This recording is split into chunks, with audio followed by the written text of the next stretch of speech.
Hello everybody and welcome to Great Leveler Gaming. I am the Great Leveler and today we're back with another trailer reaction. As promised, we're looking at the latest gameplay trailer for the day before. Now we've already seen a brief trailer to that. I'm going to leave a link in the card and description down below to that one where we got to see that it's a cooperative game but also against other players. It's basically an online game, but there's also hordes of zombies. Now I'm pretty sure it's going to be a PC only game, but it could be PS5. I think someone did confirm that for me, but I can't remember.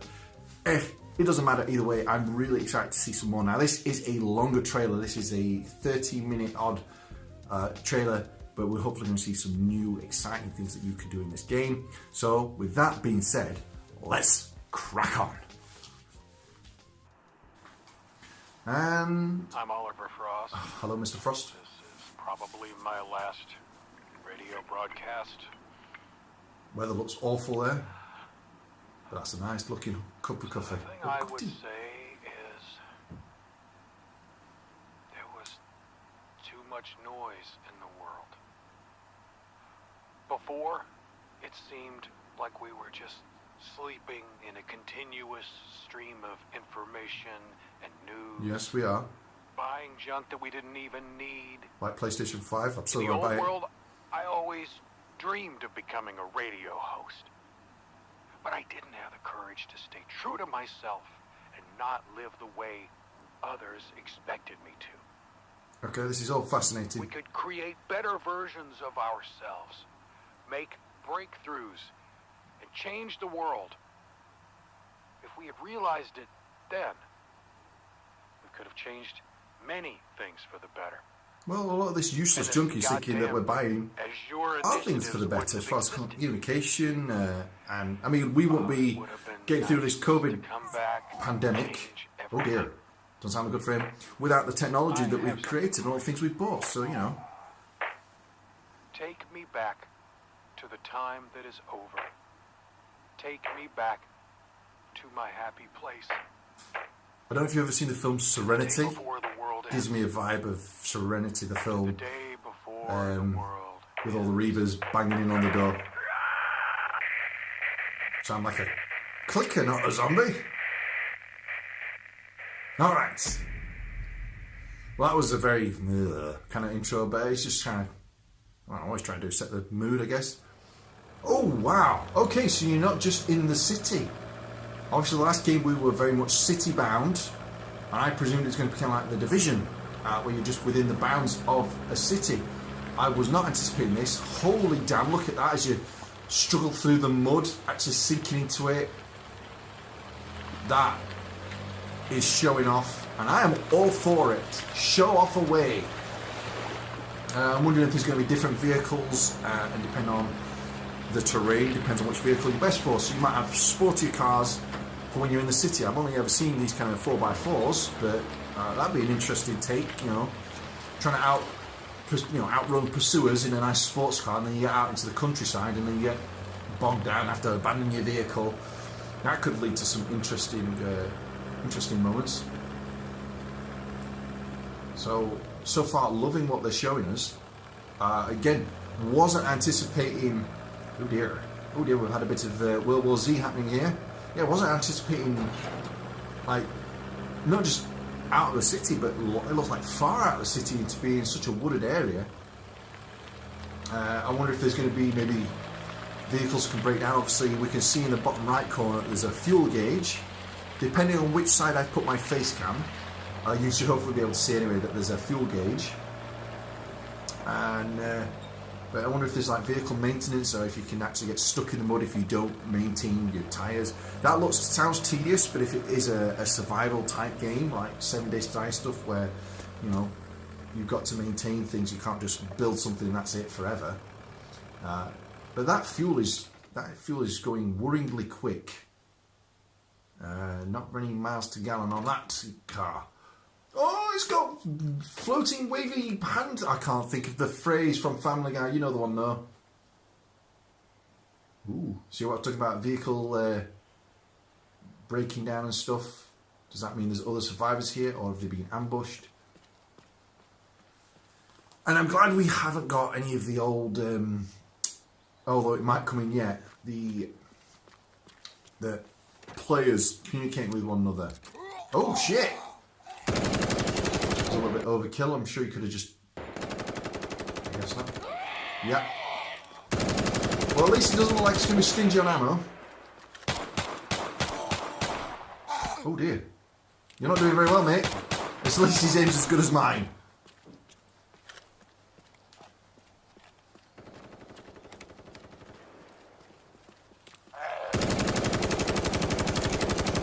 So obviously when you're out in the more secluded areas, you're going to have zombies in fewer numbers than what we saw in the last trailer. God, this is dark.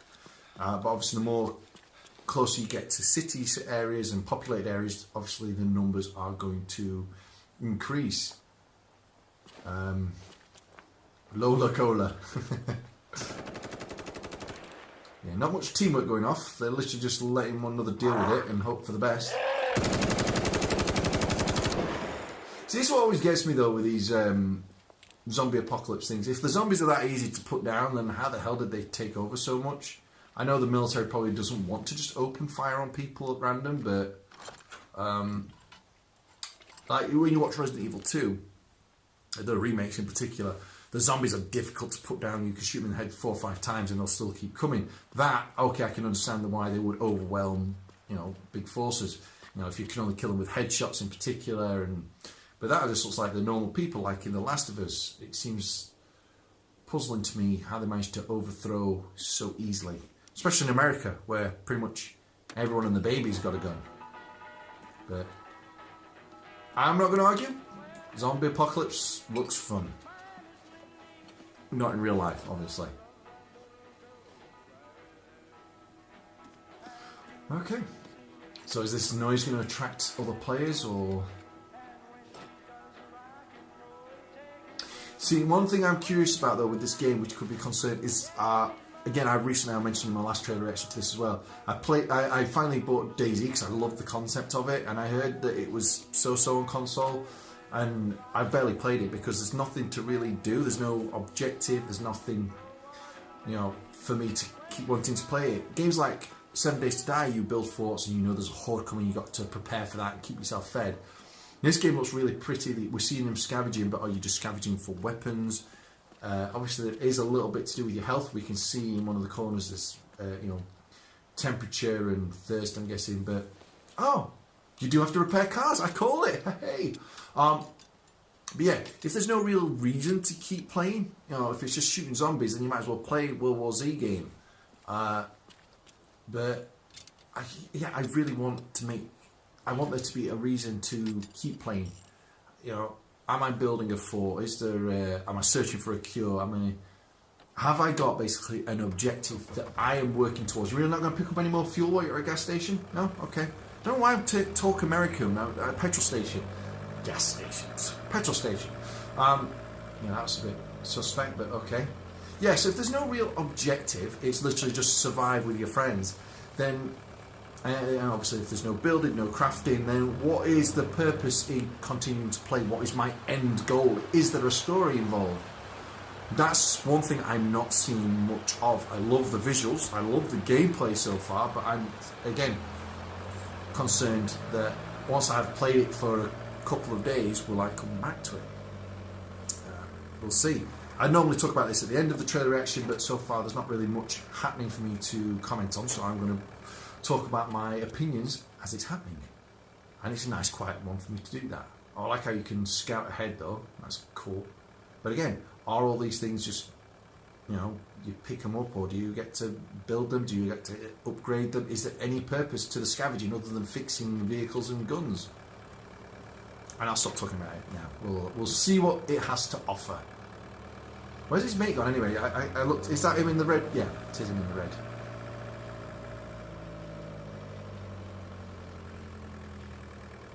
I suppose it's smart having 2 vehicles, obviously twice the resources, but if something happens to one vehicle, you can both jump in the other one, so that's, while you got it, might as well use it. Although I'm saying about not having an objective, I think it could be a lot of fun playing with friends though, and making your own story up. But again, 7 Days to Die has missions for you to accomplish, and you're doing it for a reason. So this, as long as it's got something. I got vaccinated. Oh, political and topical. Not really political, actually. Topical's probably more fitting. I don't know. I'm thinking and speaking. I actually talk before I think. I like to be just as surprised as you guys are with what I end up saying. Okay, so we got a little bit of... Can we stealth kill zombies? Nah, I can't use the tyre swing. That's unfortunate. I love a good swing.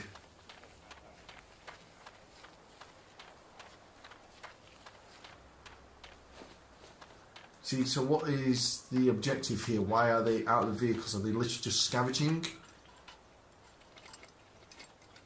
Oh, is that a camera? Why would you need a camera? I don't know.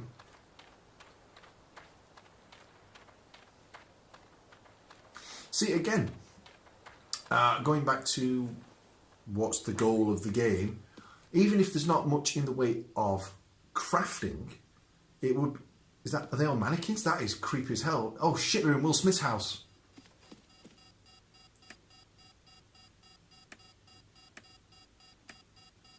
Yeah, alarm's going to sound and all zombies are going to come running in. That's a fun little... That's a fun little game mechanic. That's not something I would normally have thought of. So let's just let this little bit play out.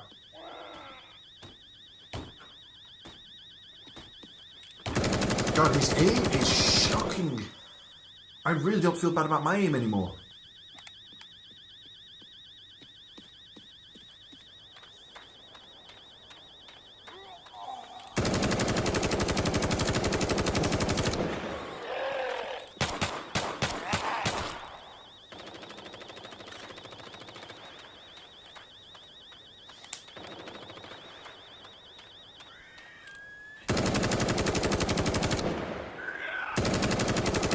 See that noise being very haunting.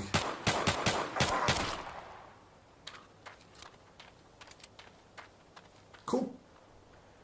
So going back to what I was saying then, just while he's raiding this house, even if there's not a general like base building and stuff in a game, which is fair enough, it's understandable, it would be good to know that you could upgrade maybe structures that are already there. So you could find a house, let's say, again, we'll use Dead Rising 2 as an example, where he's got a daughter.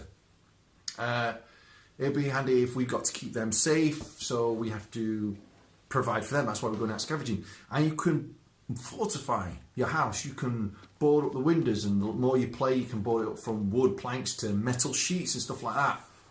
Oh, wait, the police are coming? That looks like a military vehicle. That's got to be other players coming in. See, if you were to, for example, fortify the police station and alarms go off like this, it notifies you an alarm's gone off in a certain building. You can head out there, see if there's other players or things to raid. I'm just spitballing. Literally, as I'm seeing things, I'm thinking, oh, what might be a cool thing to see? That's really cool, though. I mean, it seems a bit of a bad idea in in the apocalypse to sound your alarms so the zombies can hear, but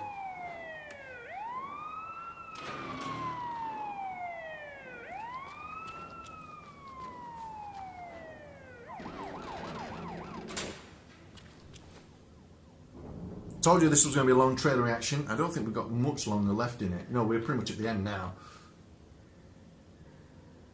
That sounds haunting. Woman crying in the dark. Oh, really? You're not gonna have like a satisfying conclusion to that? Okay. So before we have my little breakdown at the end of what I thought of the trailer, there's another one that's popped up from the day before about exclusive combat gameplay. So it's a 2-minute 39 trailer. So since it's a long reaction anyway, let's take a quick look at that. Okay, so I've just skipped the little bit with the developers saying hi, although they had a very cute dog, so do check out that trailer. Oh. Okay, that looks a little bit different. So,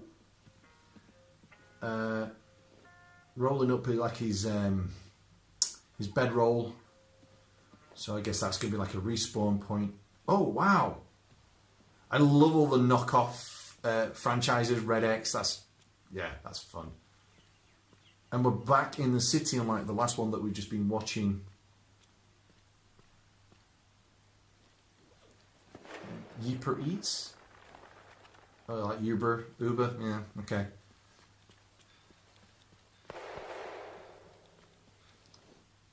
So these are obviously other survivors that they're hearing and they're closing in on them. Alright, makes sense. Are they going to be friendly though? Are they going to... Again, is there any way to... No, wow, they just opened fire. Okay.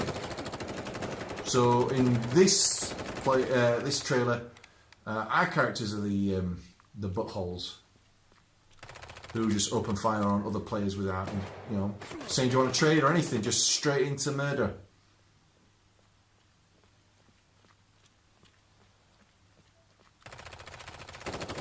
Yeah, see, when they're in the city, I do get a very Division-y feel to it. Which is not a bad thing. The Division, I'm not a big fan of the Division, but I don't think it's a bad game at all. I think it looks fantastic, and I think it's a really good in gameplay terms. Oh my god, wow, execution, nice. I suppose this is a combat trailer, so it makes sense. Okay, so I'm glad we did a little 2-for-1 on that trailer reaction, because there wasn't really much more in that, but that was fun to see that there's tanks. Whether we can drive these tanks, I don't know. So I'm going to give you guys just a quick breakdown of my thoughts, although to be fair, I covered most of them in the throughout the trailer. Graphically, this game looks absolutely stunning. The way the vehicles go through the mud and struggle with it and having to maintain the vehicles looks like it's going to be a fun kind of survival game. Again, the only complaint I've got, which I've said a number of times, is that I'm concerned that there's just not going to be enough replayability in it. You know, you're going to play it for a couple of weeks with your friends and then never touch it again because there's just no reasons to keep coming back to it. You know, that there has to be some kind of end goal, even if it's just base building. Again, I'll use it as an example because it's one that I've played and I see a lot of footage on. 7 Days to Die. It's great because every 7 days a new horde will come and attack your position, and the longer you get into it, the bigger the hordes get, the more varied the zombies get. So there's always fresh challenges, and then between them 7 days you're having to scavenge to build your fort up to anticipate this next horde. Yes, there's not an end goal in place, but there's a reason to keep scavenging, there's a reason to keep playing to see how long you can last for. In this game, if it's literally just scavenge because it's there, I don't see why I'd keep playing, but I'm hoping as we see more, we'll get more and more of a reason to what the end goal of the game is going to be. I'm not saying it has to have a story with a beginning, a middle, and an end. There just has to be a goal for me to keep playing it, to keep leveling my character up, other than I just need to kill the other players. That's my only concern. But I'm really excited for it. The combat looks great. We already know that. The maneuverability, the way you navigate, that's the word. The navigation of the world looks really fun, really fluid. We can see some nice varied locations as well, which I'm really excited for. And of course, we saw in the first trailer that we did the reaction to a while ago, that we do get some massive hordes of zombies, which will also have some really interesting gameplay moments. So I'm still not writing this game off. I'm still very excited, but I want to see more in terms of why should I play the game other than beautiful graphics and a zombie co-op game. So that's all I'm wanting. But I'm loving it. If you guys got any thoughts on it, do let me know down below in them comments, and I'll see you all on the next video coming soon. Bye.